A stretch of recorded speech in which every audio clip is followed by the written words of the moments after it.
Coming up on Network Africa.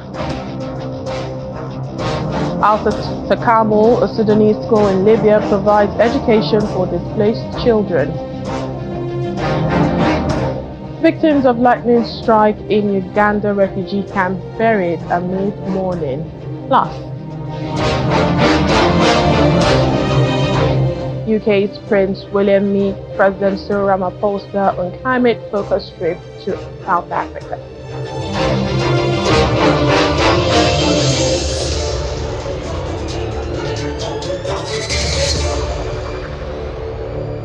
Hello and welcome to the program. Today I'm Layo Olarinde. We begin with the war in Sudan. Salwa Abdallah was recuperating from a cesarean section and tending to her 1-month-old baby when soldiers from the Rapid Support Forces barged into her home in Sudan's eastern El Geriza state late last month. They accused her of loyalty to the regular Sudanese army and its allies, who have been their rivals in an 18-month war. Ms. Abdallah fled and sheltered under a sheet in New Halfa, where she arrived after traveling on foot for days with her elderly mother and children. This has been the case for several victims of a series of intense, violent raids in eastern Geriza over the past 2 weeks. According to the United Nations, approximately 135,000 people have been displaced, mostly to Kassala, Gedaref, and River Nile states. These areas are already packed, with many of the almost 10 million internally displaced by the devastating war that broke out in April 2023. The war has unleashed hunger across the country, erased most signs of a functioning state in RSF-held areas, and also prompted fears of fragmentation. Though El Geriza state has been the subject to violent looting campaign since the RSF took control in December, the defection of its chief in the state unleashed a series of revenge attacks. Meanwhile, a school that's teaching the Sudanese curriculum in Libya has reopened to meet the demand from increasing numbers of displaced Sudanese children from their families fleeing the 18-month war. A Sudanese school in Libya restored hope for many displaced children looking to continue their education following war in their homeland and unaffordable costs. Al-Takamul School in Misrata accommodates an estimated 512 displaced students, some of whom have been out of school for nearly 2 years. Sama Mohammed escaped from Sudan with 6 children through an illegal route and found a place for her to work, for children to study. Thank God. I am very, very happy that we arrived safely after the suffering we had to endure in the desert. My second goal was education, and I'm grateful I got a job at the school. I offered them my services, and thankfully they agreed to let me work with them.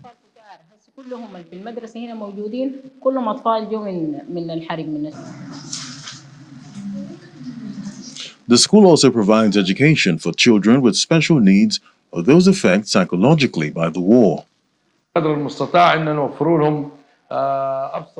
large number of children are experiencing psychological stress due to the trauma from the war. So we started working on social integration, support and building their self-confidence to help them recover from the impact of the war. Many of these children have come from the war in Sudan, and thank God they have found a good environment here. We're working with them to help them move beyond the difficult phase they were in.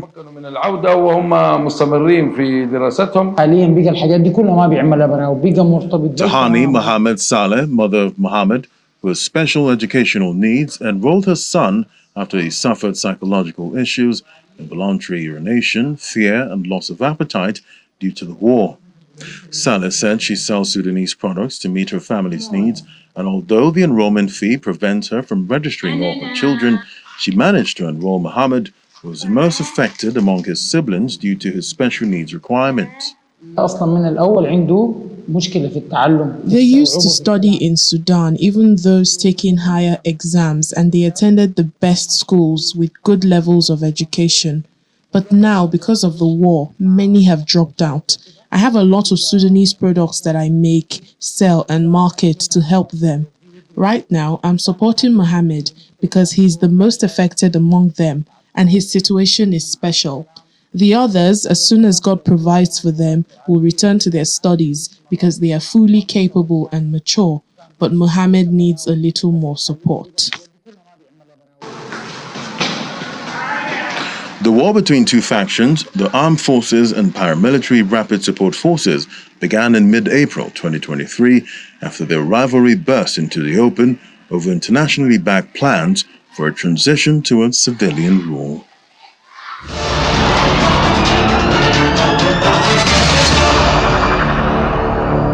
To Uganda now, victims of a lightning strike in Palabek settlement camp northern region have been buried. They had gathered to pray when the rain started about 5 p.m. on Saturday. Lightning struck half an hour later, killing 14 people, 13 of them children and one adult male. Police investigations show that there was no anti-lightning infrastructure in the makeshift metallic structure where victims were attending the prayer service. The deceased are reportedly from neighboring South Sudan. From the figures we identified, we had 14 mortalities. These are people who died on spot, and the age group of 9 to 21. The youngest being 9 years old girl, then the eldest being a 21-year-old male. Well, joining us from Kampala, the Ugandan capital, to speak more on this is VOA reporter Halima Asumani. Hello, Halima. Thank you for your time on the program. We understand that the victims were from South Sudan. Have their families been identified and informed? And, were any of them at the burial ceremony?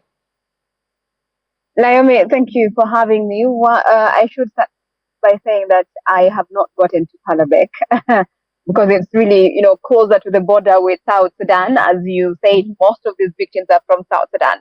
Now, one thing that we need to know, you ask yourself, why Palabek? So the lightning happened in a refugee settlement. Palabek hosts about 79,000, a little over 79,000 South Sudanese refugees. By the time we have their names in the media, it means their families have been notified, their families are known. But when refugees come, not all of them come with their families. So there's also a possibility that some of the dead, their families may not necessarily be aware, or they'll probably be told much later. Otherwise, it is definitely a somber mode. We're talking about, the lady that you just had talking about children from as young as 9, the eldest being 21. This is not something that you would wish to see a child go through, because these were very young people, very young teenagers, very young children. So it's such a somber mode. I would like to believe in Palabek today as we speak. Now, what is the mood? What are you hearing about the mood, in the refugee camp? And is the camp constructed of the same metallic material all around? So, at the beginning of the war, when refugees were coming in, one thing that they did was, as soon as they came in, they were given a plot of land. This land was bushy, this land had trees. So they had to cut down these trees. And these were the trees that they used to construct at the time. But if you go to many of these refugee settlements at the moment, they almost look like a small village in any part of Uganda. Because the refugees have, many of them, because they are allowed to work, and also South Sudanese are not, they actually have a bit of money. So they go ahead and construct for themselves. But because many of them know they are not going to be here forever, so they construct makeshift buildings. And these makeshift buildings, unfortunately, are supposed to be made out of iron sheets. So when you get to the refugee settlements, you actually see that it's very shiny. And none of these have any lightning conductors. And that's where the challenge is. That it's the only choice, unfortunately, that they have, unless they go back to start living in the mud and wattle houses that they lived in before when they came in, which I'm sure they would not want to. So for them, many of them, they see that as an improvement in their standard of living, even though it is not the best of standards for a house that you could live in. So that is the challenge that we have, that many of these houses are constructed using iron sheets, and that is probably not going to change because most of them are built in a temporary state. Yeah, Halima, and another challenge, it's still the wet season. What measures are in place to, avoid a repeat of this tragedy? I think the most that the government or the refugee agencies need to do is try and encourage the refugees, one, to buy lightning conductors if they can afford. You know that currently, world over, especially when it comes to Africa, the funding for refugees is really low. So I do not know if the UNHCR agency and the government are going to put that as one of their priorities because of of an occurrence. And remember, this is not something that has happened once. If we probably learnt our lessons, we would not be having this problem. So it's going to be quite a bit of a challenge, and we've not yet had from the government on what would be the way forward. How would these refugees protect themselves? But also remember, we are actually in a rainy season. It's raining, it's flooding, and the rain come with strong thunder and lightning. So yeah, we'll possibly. All right, then. Thank you so much, Halima Atumani, the VOA's reporter in Kampala, Uganda. Well, this week, leaders and citizens across the continent are closely watching the next US president's policies on immigration, emissions, trade wars, public health funding, and peacemaking efforts in the Horn of Africa. At the same time, South Africa's future in the Africa Growth and Opportunity Act, AGOA, is uncertain. What implications do the US elections hold for Africa? Well, our South Africa correspondent, Innocent Samosa, has the details. US presidential elections have always been of interest to Africa because of the role the United States plays in the stability and development of the continent. Now, we're on the streets of Johannesburg talking to citizens. We want to find out, why does US presidential elections matter for Africa? American elections, do they matter for the African continent in your view? It does to some point. I think initially economically it does matter because it affects our economy, the rand compared to the dollar to some point, and the relations between the two countries, how one president would view our country and how we would view their country as per se. It plays a part in the matter of also affecting the tourism part of things, because a new president may mean new rules, which may affect how we look at things, to say Africans are no longer allowed in America, America are no longer allowed in Africa. So it does affect us in a way, even though we may not take it seriously at some point. Yeah. So do you believe that Trump can be able to mediate peace in the Middle East, Gaza, and also the Russia and Ukraine war? He'll be able to mediate peace. Do you believe that he has those capabilities? Of course, because if we look at his track record, when Trump was in office, Putin never took even a single square inch of any country. And when Trump was in office, we had the Abraham Accords. There was peace. So we know from a track record, if you're going to hire a CEO of a company, you need to get his track record. You don't look at anything else. Does his CV say? His CV says peace. So that's why I think Trump would be the best for our time, because we can't roll the dice on someone we don't know, who has been in an administration that has only propagated war and has had a disastrous exit out of Afghanistan. All those things under her administration, Putin literally took Ukraine, because you can say that Ukraine is not even a country anymore. It's been taken. Donald Trump or Kamala Harris? Kamala Harris. Why Kamala Harris? I love women. Woman power. Okay. Donald Trump. Why Donald Trump? Oh my God, because that support black people. So we need him in the world. Yeah, for sure. Yeah. As a black man, you want Donald Trump? Yeah, I'm sure most of the black men, we needed Donald Trump. Yeah, for sure, yeah. Kamala Harris or Donald Trump? Kamala. Why Kamala? Bro. Africa has not featured much in the foreign policy discussions leading up to the US presidential elections, but the outcomes will have a significant impact on the African countries and beyond. From Johannesburg, South Africa, Innocent Samos, Channels Television News. We'll take a break now on the program. Still ahead. UK Foreign Secretary Mr. David Lammy visits Lagos State Governor Babajide Sanwo-Olu. Please stay with us. Welcome back to the program. Britain's Prince William has met with South Africa's President Cyril Ramaphosa at his official residence in Cape Town, and it's ahead of the annual Earthshot Awards ceremony. The trip is centered on the Prince's annual Earthshot Prize, which he will award to 5 winners on Wednesday. Each winner will get £1 million prize money to pursue innovative projects addressing environmental issues. He began his 4-day trip to South Africa by meeting with 120 young environmentalists from Africa and Asia who are taking part in a new program for youth leaders that accompanies the prize.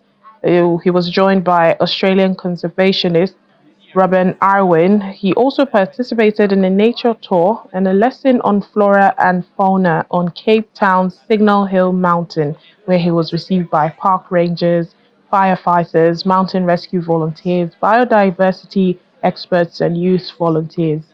Prince William launched the Earthshot Prize in 2020, inspired by a visit to Namibia. Its name is a nod to former US President John F. Kennedy's ambitious Moonshot project, which led to the 1969 lunar landing. During his visit, his first to South Africa since 2010, Prince William will also attend a global wildlife summit. In Zimbabwe, the government has banned police officers from using their mobile phones while working. The ban, which begins with immediate effect, is contained in a memo ordering police officers to abandon their private communication gadgets while on duty. All officers are required to surrender their mobile phones to their supervisors once they get to their stations and only use them during their break time. Now, no reasons were cited for the ban in the memo, but it's widely believed this could be part of efforts to curb police corruption. It comes a few days after 2 traffic enforcement officers were arrested in the capital, Harare, after a viral social media video exposed them taking bribes from public transport vehicles. The police spokesperson, Paul Nyati, described the 2 detained officers as bad apples who do not deserve to be serving in the police service. The order was first issued to all stations late in October, but was not enforced. The race for growth and clean energy remain the priorities for the UK government as Foreign Secretary David Lammy pays his official visit to Nigeria. In an exclusive interview in Abuja with Channels TV's Maokwe Ogun Yusuf, the Foreign Secretary says he believes this is an area where both Nigeria and the UK can leverage a mutually beneficial relationship. He also expressed worry over what he terms an unfortunate disaster in Sudan and the growing insecurity in the Sahel region. It's been very important for Nigeria to be my first visit to the continent of Africa, 120 odd days or so into office. We've prioritized growth as our central mission. We've prioritized the race for clean energy as our second mission. And here in Nigeria, the opportunities for partnership and growth are immense. Obviously, we have a very strong people-to-people relationship, many businesses working across our 2 countries, so it's wonderful to be here. Well, look, I know that here in Nigeria there will be many people watching who've really struggled with energy over this last period, are coping with blackouts and little or no energy. In the UK, we've got good expertise, and I have come on this trip with some UK business that are very good at smart meters and clean energy and supporting changes to the grid. But we also have the potential to work with solar, hydropower, the whole range of renewables. We've had long-term partnerships. The UK has been very supportive in the area of security. How do you think that this is going to be, strengthened, especially with your visit here to Nigeria? Well, I have signed a new strategic partnership between our two governments. One of the central pillars of that is security and defence. We are meeting at challenging, difficult geopolitical times. All of us worried about the unfolding disaster in Sudan, about the real security challenges that exist in the Sahel. It's been important for me to speak to the Nigerian foreign minister. I will speak to the president today about those challenges and about Nigeria's very, very important regional role. And of course, we will remain in close dialogue, supporting where we can. The Foreign Secretary proceeded on to Lagos, the country's commercial capital, where he paid a courtesy visit to the state governor, Babajide Sanwo-Olu, at the Lagos House Marina to discuss UK's new approach to the continent. Mr. Lamy, who arrived in Nigeria in his first trip to Africa, says his visit to Lagos is to further enhance the bilateral ties between the two countries and unlock more opportunities for both sides in thriving trade relations. The people-to-people links between the United Kingdom and Nigeria are second to none.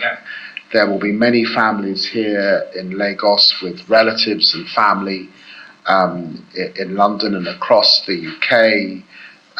Business, remittances, finance, money, growth are part of our mutual DNA.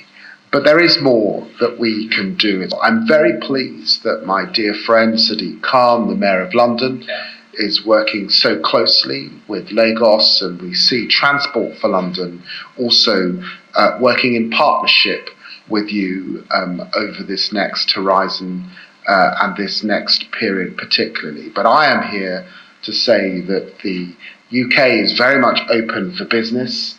We're open for business with our old friends, and Lagos represents a very old friendship, so that there are win-wins for our peoples and our communities and for our societies. It's wonderful to be back in Nigeria, and certainly to make Nigeria and Lagos the first African country to visit as the new UK for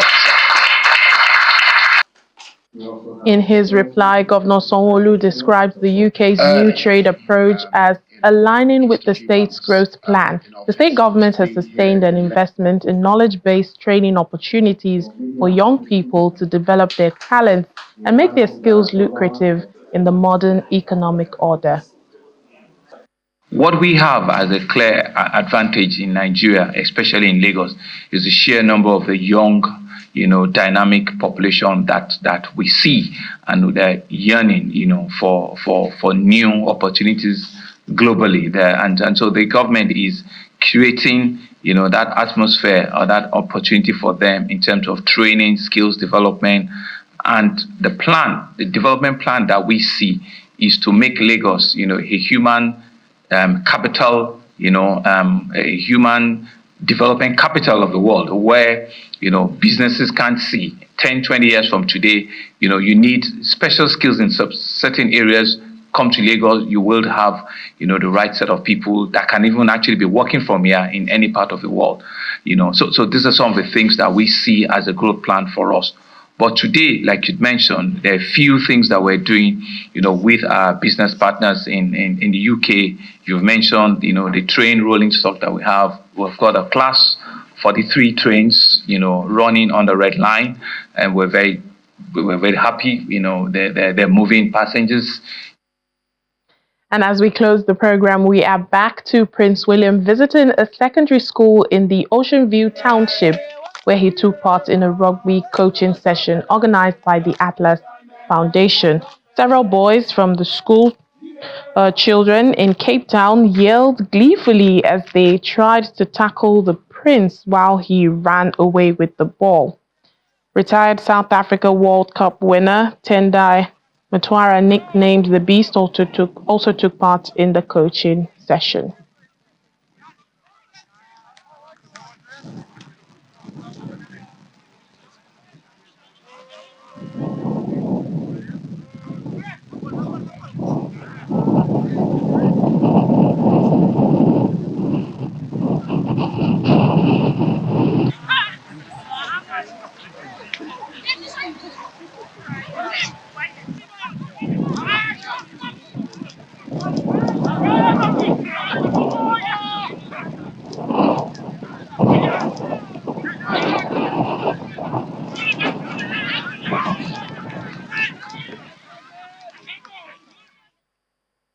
And that's it on the program today. Thank you so much for watching.